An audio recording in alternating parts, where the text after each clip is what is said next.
Well, I'm on the farm today, and I thought that since we're sold out of hay and the barn is essentially empty, I'd do a video on the construction of this barn, why we built it the way we did, why it is what it is, and kind of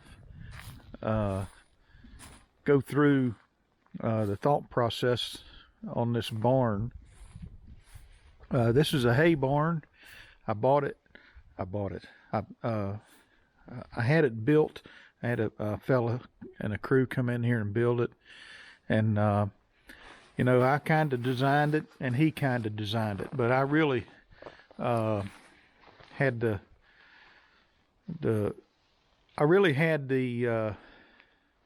most of the say in how the thing went together, and I probably overdid it. But my great grandfather built the barn. It's coming down. You've seen it in the videos, and gosh, that barn's probably over 100 and it might be 140 years old. I don't think this one's going to last that long, but I'm not sure I'm going to last that long either. So I want to take some time here since the barn is empty, and I want to talk about the construction. Let me back up just a little bit. So in my day job, I like to jokingly refer to myself as a hotshot engineer. I'm a design engineer in my day job, and so I have a way, and it drives my wife nuts.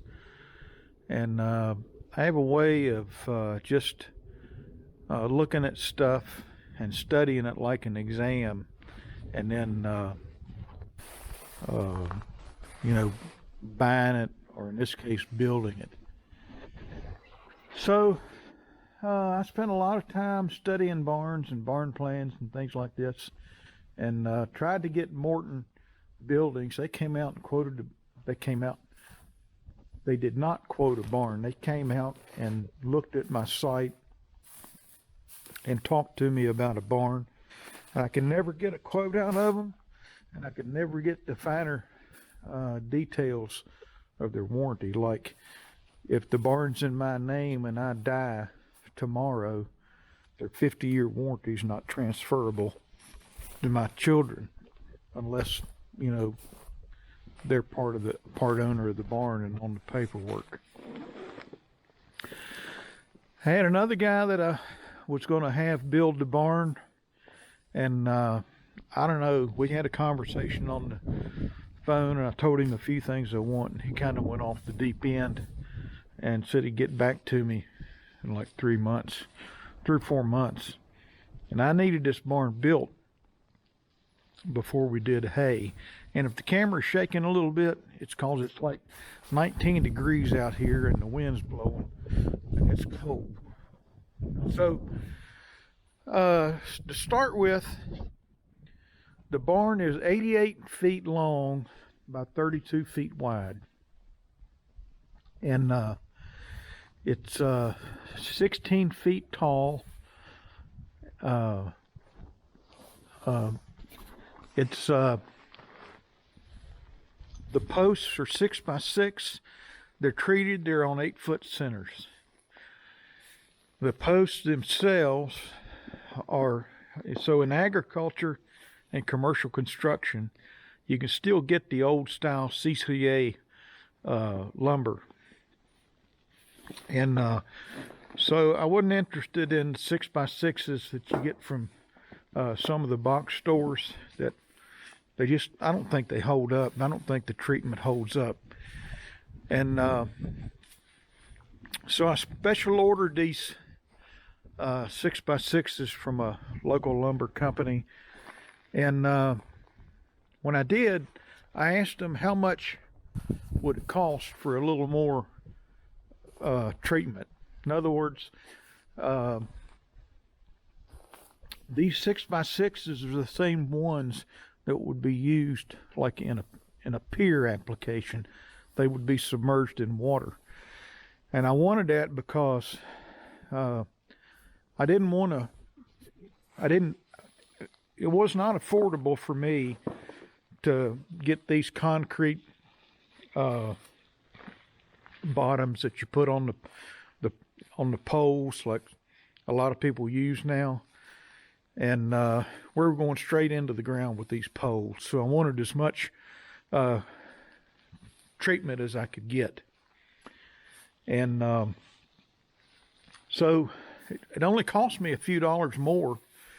And I don't remember the rating, but these poles were really, really heavy when they came in. It was almost like they were dripping with the CCA treatment. Now, when we put them in the ground, typically around here, people will put these things in the ground 3 feet. We went 4 feet, and below 4 feet, there's a concrete pad, probably 6 inches thick, and a concrete pad.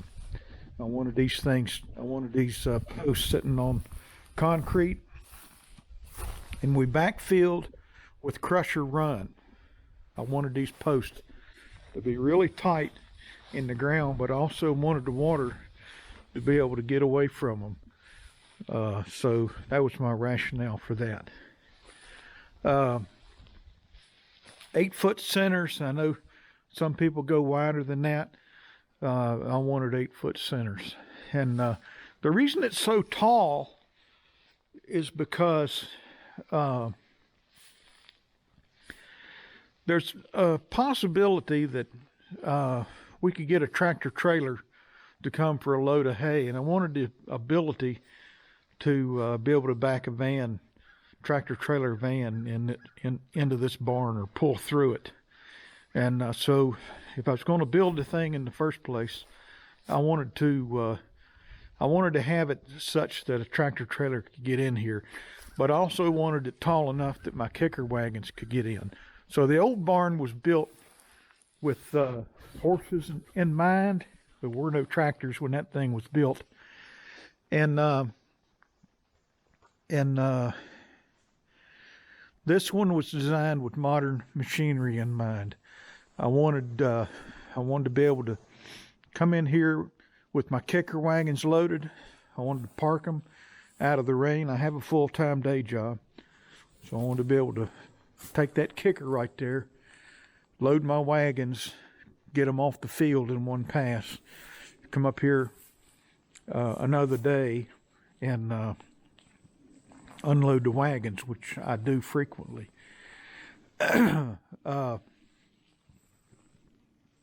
This thing did not start out to be 88 feet in length. The original plan was it would stop short right there. So it was going to be 16 feet shorter, as I recall. And those posts were going to go all the way across. It was going to be a solid wall right here. And there would just be a door opening here and here. And what I did is I hooked up my flat wagons and I laid this thing out with stakes and string. And I got my tractor and I pulled the wagons into this, what would be the space for the barn. And the goal was to be able to come in and unload the wagons and go out the side. And I don't remember the exact number of wagons that I was going to be able to get in here, but bottom line was it didn't work out. When I laid that out and looked, that didn't work. And so told the builder, I said, what I want to do is take these extra posts that go across here, and I want them, I think I just needed 2 of them to go further that way, because there would have been, I believe it would have been 1 post there, maybe 2. I don't remember the exact numbers, and I'm really cold making this video. So The bottom line was, by not having a wall going across here,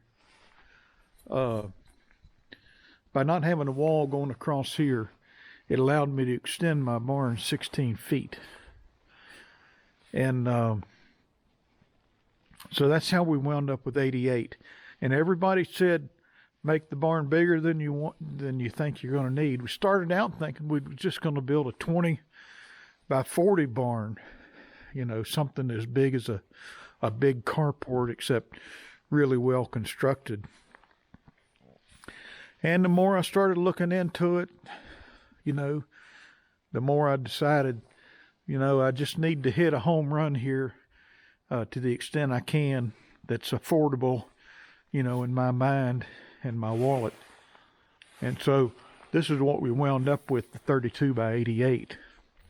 Now, so let me talk about the roof.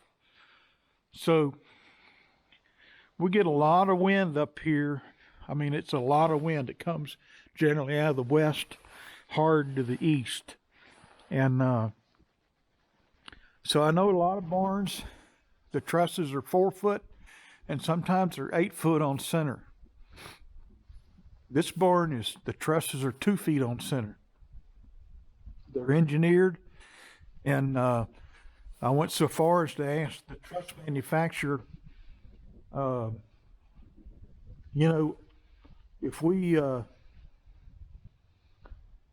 you have these door openings like this, we get a big rush of wind in here. We know what the snow load is, but what about the wind blowing up against the trusses and the roof?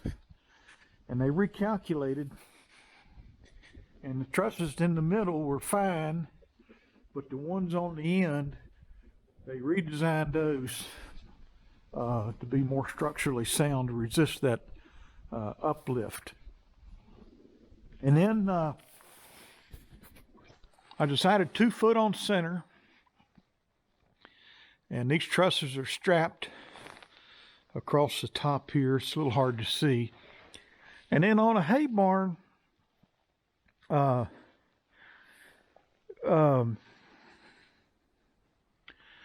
thing I didn't want was a metal roof that would just drip condensation on everything. And I wanted a roof that was really stout. Again, I've got all these trusses in here, way overkill probably. And I wanted, I didn't want that metal roof and the condensation dripping on my hay. And I know you can get bubble insulation, but people tell me the stuff eventually comes off.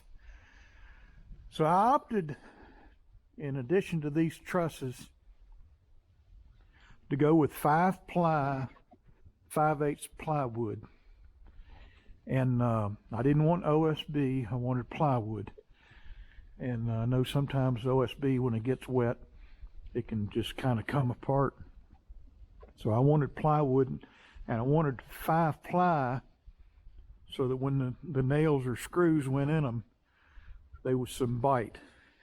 And so that's what I went with.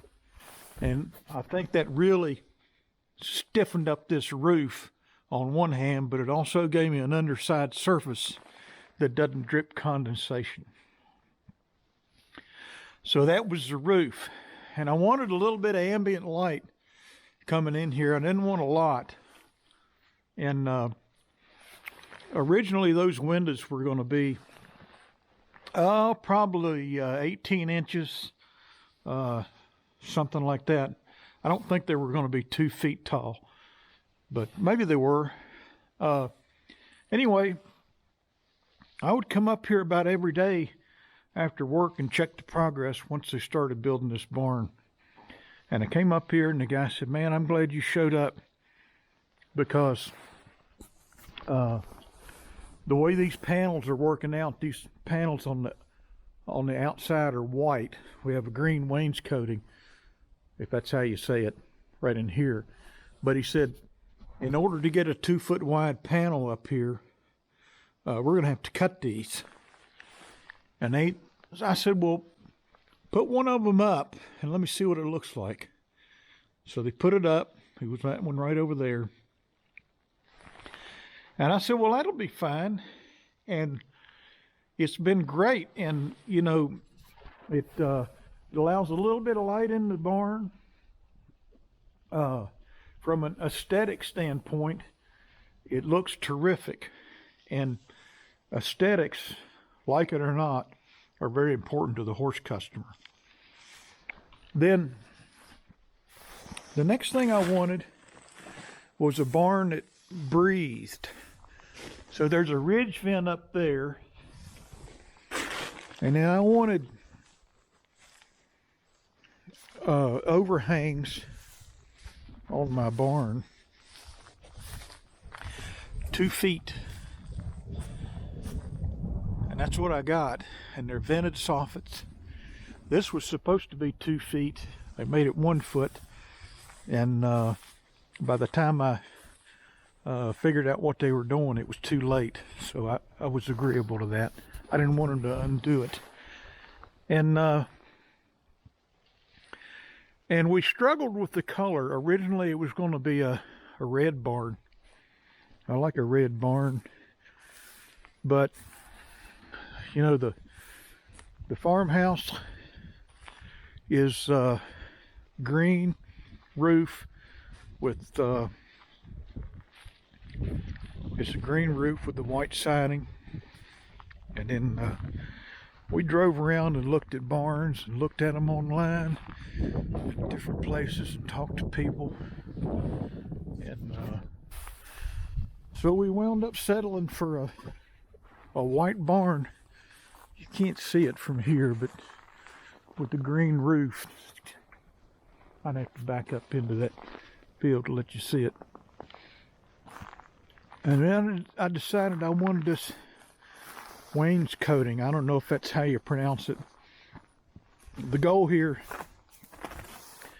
was twofold. One of them, to have panels that we could remove if they got damaged. This is going to sound really stupid, but it's the truth. If the white would have came all the way to the ground, sooner or later somebody, maybe it would have been me, might have been one of my relatives up here, whether my children or somebody else, sooner or later, if that white had come to the ground, somebody would come through here with a riding mower and put a green stripe all the way around the bottom. So I figured, why not make it green from the get-go, so when that happens, at least it blends in. And then at the very bottom, I had them put a 2x6 down here. And the purpose of that is to have a place for the string on your weed eater to get up against, so that we're mowing against strings against that instead of against that. And so we still got some trim work to do and some gutters to put on. And I've got some doors to hang. The doors are probably going to go on the inside, not the outside. And there's reasons for that, which I won't get into on this video. But this barn breathes really well with the vented soffits. And, you know, hay, you know, it kind of goes through a cure when you bring it in, kind of sweats. And we wanted the hay to be able to go through its sweat and be some air circulation in here. Some future upgrades, we'd like to put an asphalt floor in here one of these days. Hay will mold on concrete, it'll mow on just on the ground, but I'm to understand, for whatever reason, it doesn't typically mold on asphalt. So one of these days we'd like to put an asphalt floor in here. Another thing I'd like to do is put LED lighting in here, and so we can unload way after dark, unload our hay way after dark, or working on a tractor or something. So the primary purpose is a hay barn and the storage of any hay related equipment, anything. We're going to try not to clutter this thing up with hay stuff. So if there's a post driver, I don't want it in this barn. If there's an antique car or a boat, I don't want it in this barn. If I need to park the baler in here to get it out of the rain, that's part of the hay operation, so it can go in here. So we're trying to be disciplined about keeping the space available for the hay and the equipment, anything used to make hay. So let's see, am I forgetting anything? I don't think so. It's really cold. I'm about to freeze, and but I thought I'd show you my hay barn and how it came to be and what my thought process was when I kind of designed the thing up. And it's kind of a one-shot deal for me. This is the first and last barn I'll probably ever build. And this is the first agriculture structure on this barn that has been built since my great-grandfather lived. So, kind of neat from that perspective. And I hope it's here for a long time. I hope my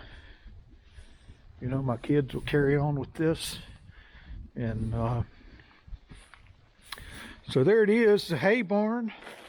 It's been up probably about 3 years now, and still new to us though. And 32 by 88, 16 feet tall, and it's just a wonderful addition to this barn. And